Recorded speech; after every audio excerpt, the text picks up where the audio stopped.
Welcome. This workshop is about living in the light of truth, living our daily lives in truth. As human beings, we live together, we communicate with one another, and we interact with one another. We also communicate individually with ourselves, inside ourselves. When you think of communication or interaction, how do we communicate? We communicate by thinking about something or someone and directing our thoughts to that person, or we say something to that person, or we write some words to that person, or we do something directed at that person or that situation or that thing. And those are the only three ways in which we can communicate. If you think about interaction, it's the same thing. We can interact by word, by thought, first of all, then by word, or by action. So, in fact, communication is interaction, and interaction is communication. At this workshop, we're going to look at how we actually communicate. When you think about it, communication is a two-way street. When I'm communicating, I could be receiving something, either a thought or some words, or receiving an action that's directed at me, and vice versa. When I'm communicating, I could be giving out something in form of thought, word, or action. So we all engage in interactive communication as individuals, as groups, in families, and even as nations. At the same time, we also communicate with ourselves, inside ourselves.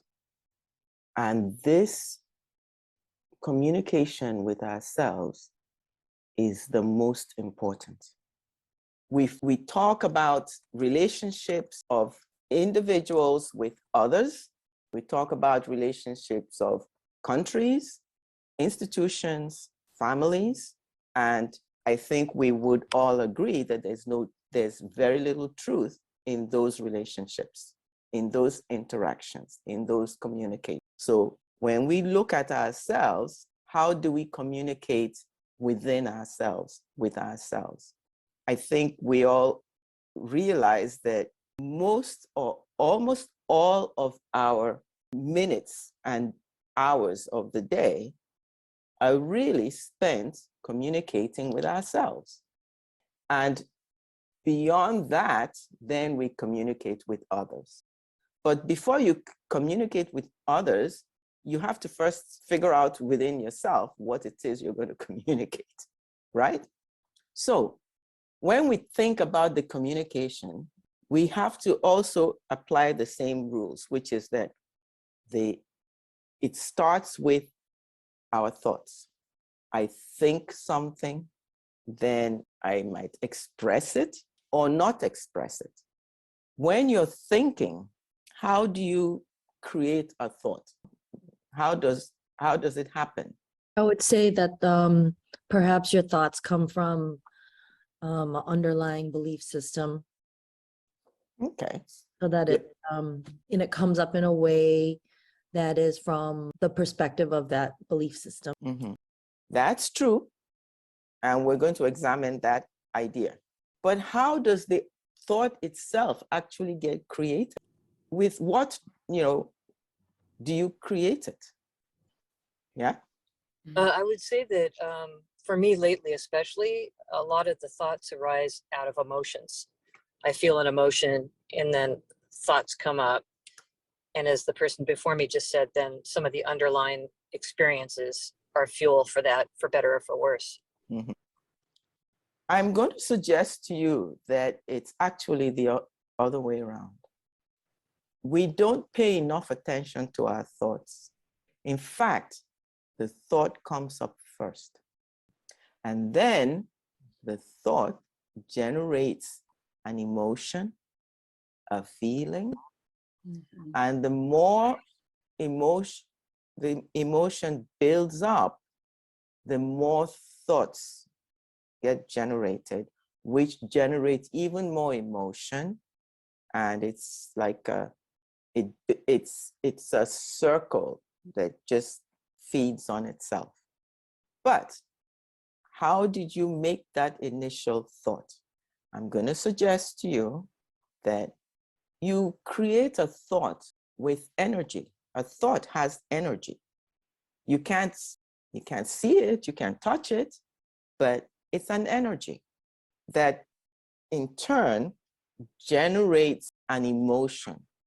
And at the last meeting, we talked about the definition of emotion, which is a movement of energy through you, a movement of energy out of you. But that energy is generated by the thought. And the thought itself is created from energy. So where do you get the energy to create it? I suggest to you that you actually draw or tap into a universal energy that exists in the universe. And that energy that exists in the universe, you can call it you draw power from the universe. And you draw that power not just to create thoughts. You draw that power to even breathe, to exist. When you exist, when you're living, you have no choice but to think. That's the only way you express yourself. So you're drawing this power from the universe. We can call this the primordial power of the universe. We can call it the primordial life-giving power of the universe. But the important thing is we know that, or we realize that this power is life. So the power is life, life is the power. That's the first concept to just think about. The second is we know that the power that exists in the universe also gives light to the universe. And if you're a physicist, you know that energy and light are one and the same thing. Light is an electromagnetic wave. All energy is an electromagnetic wave. But we're not here to talk about physics. We're here to try to penetrate a little bit into the universe and how we function in the universe. So this power floods the universe, and everything and everyone within it taps into it to do whatever it is they're going to do. You can't, not even a single flicker of your eyelid can occur without this power.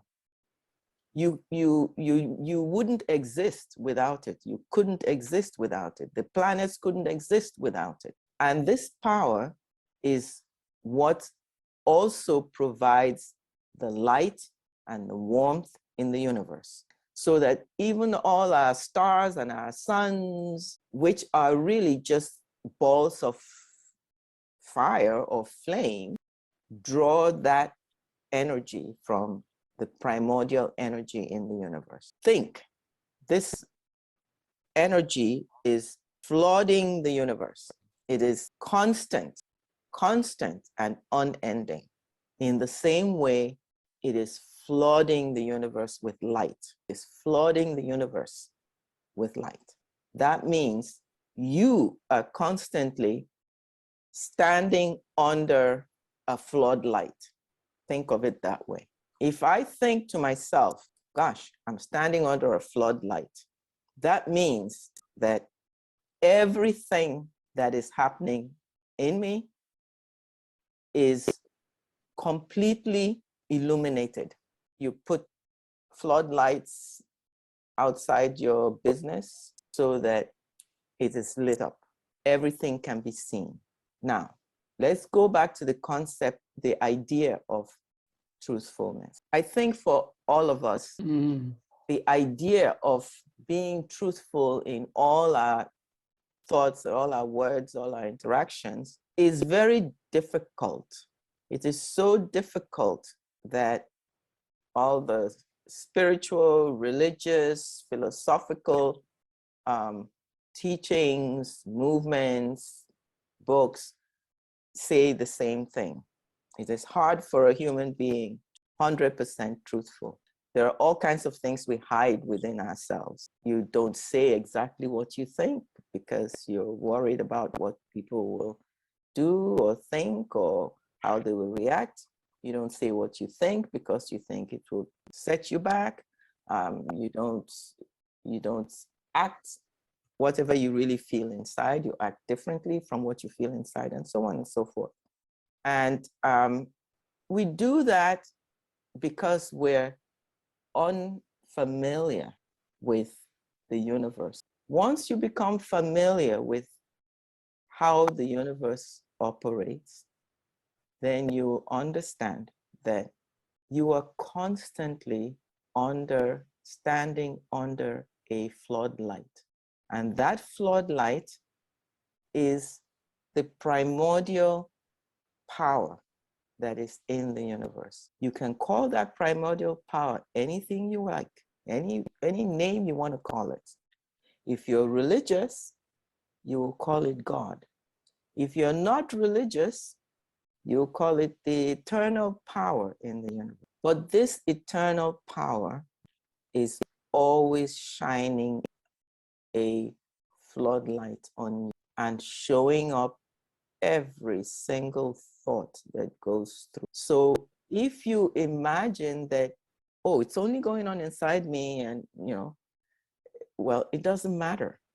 It is being manifest and recorded because everything in life is indelibly recorded in the book of life. At the last meeting, we talked about that, about the fact your life history is indelibly recorded, and it is completely subject to the laws of the universe, which are permanent and unchangeable, unchanging. So basically what I'm saying is the power is the light. The light shows up everything in you exactly as it is. It shows up everything as it truly is. Not as you think it is, not as you would like it to be, not as you would like it to appear, but exactly as it truly is. That means that the light, that floodlight, is the truth that you are constantly standing on, whether you realize it and take it into account or not. So let me make a suggestion. Imagine that you're standing under this floodlight, but you have your eyes closed. Well, if you have your eyes closed, even though there's light, you can't see. You can't see what's going on. You can't see what's amiss or what's in harmony. You have to open your eyes. If your eyes are closed, you can't see. So the light is there, but you can't see it. And the fact that you can't see it doesn't make the light go away. It's still there.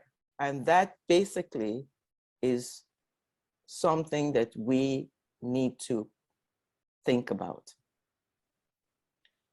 But when you take your blindfold off or you open your eyes, then you see every last detail. You see every last flaw, and you're better able to judge if there's even the tiniest little problem, tiniest little thing amiss. The first step for us as individuals might be to start thinking in the context of primordial light, which is the power that allows me to generate thoughts, which lead to my words, which lead to actions, is the place where I need to actually begin to make changes in outlook. To try to say to yourself, okay, I'm going to start trying to be truthful in my actions, or I'm going to start trying to be truthful in my words. It's like working backwards, because the beginning is where you need to go to make the necessary changes that allow you to then become truly truthful. If you start working from that premise, the first thing that'll happen is you begin to realize that, or you will begin to see, because you're looking, now you're looking at yourself. Every thought you generate, how does this thought manifest under the floodlight of the primordial light? You begin to realize that all the things that you see that are amiss around you, in your fellow human beings, in the society in which you live, in businesses in which you work, and so on and so forth. Everything that you perceive as being amiss, you will realize is also within you. And that is the hardest thing for a human being to come to grips with. That almost everything we see around us that we perceive as being amiss probably exists within us, greater or lesser extent, but exists within us. The second thing that one might come to terms with is that once you realize that, then you become really humble, because then you realize that this primordial floodlight shines on you and shines on everyone and everything dispassionately and impartially. You know the meaning of the word dispassionate. It doesn't take sides. It is extremely impartial, but at the same time, it is extremely relentless. Relentless, meaning it shines brightly on you. It follows you wherever you go. There's nowhere you can go to hide from it. There is no single thought that you can make that you can hide from the light. And once you realize that, then you will begin work, do everything so it can stand up to the light of day, or the light can shine on it and it will be in accordance with the light.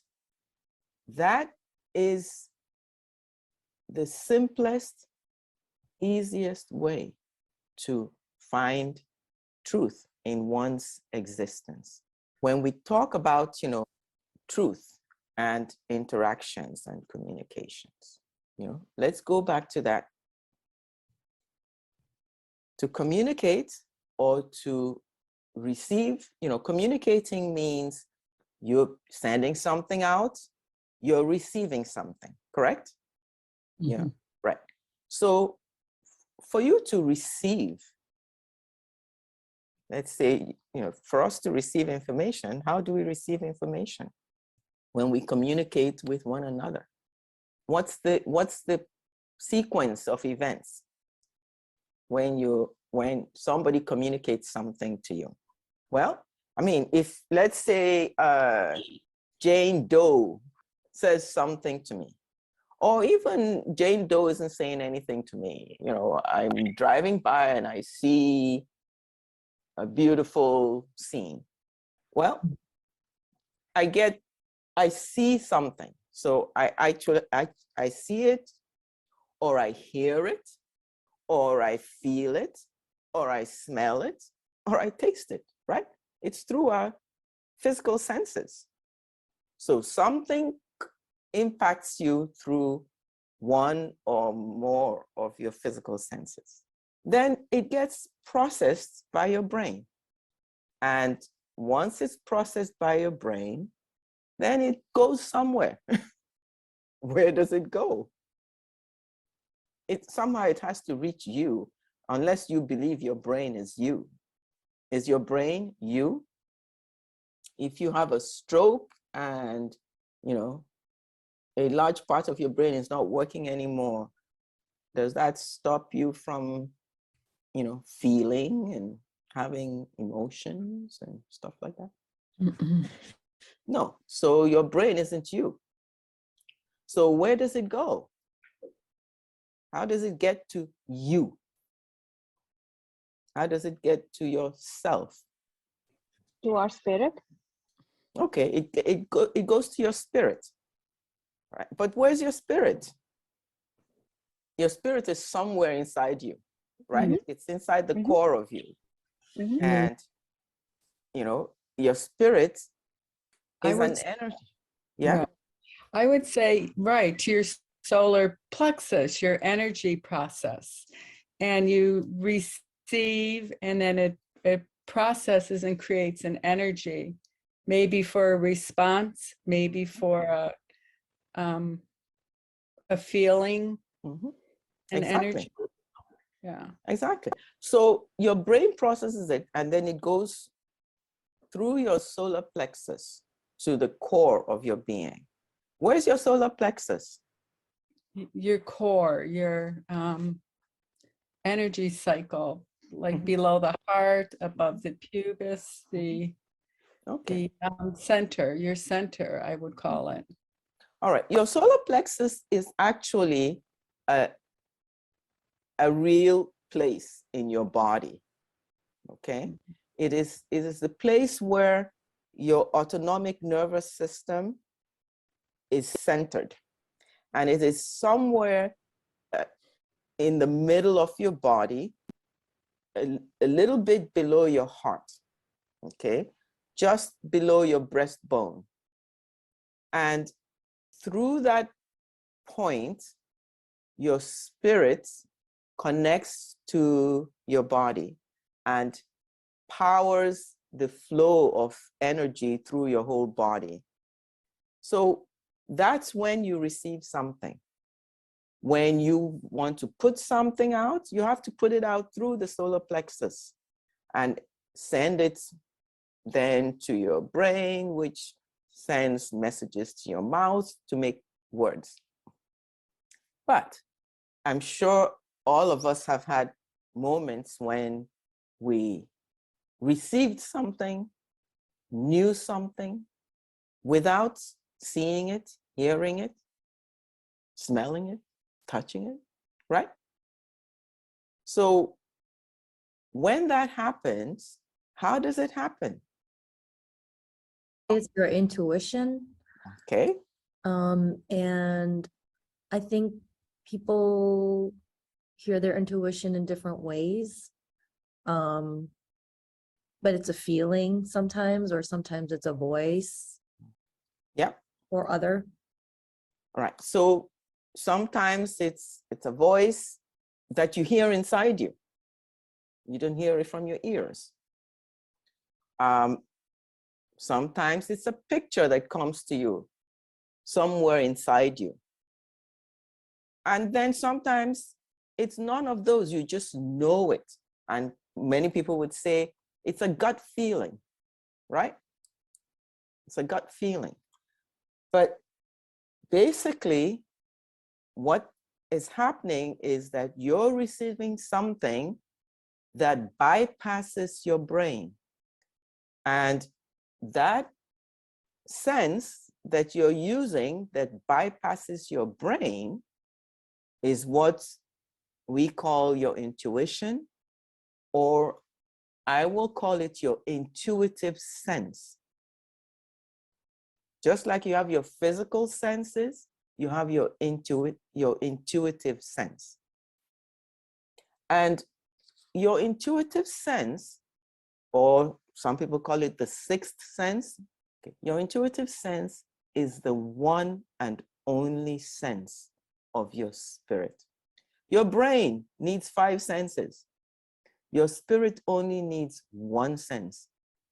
And that one sense allows your spirit to receive and to send out.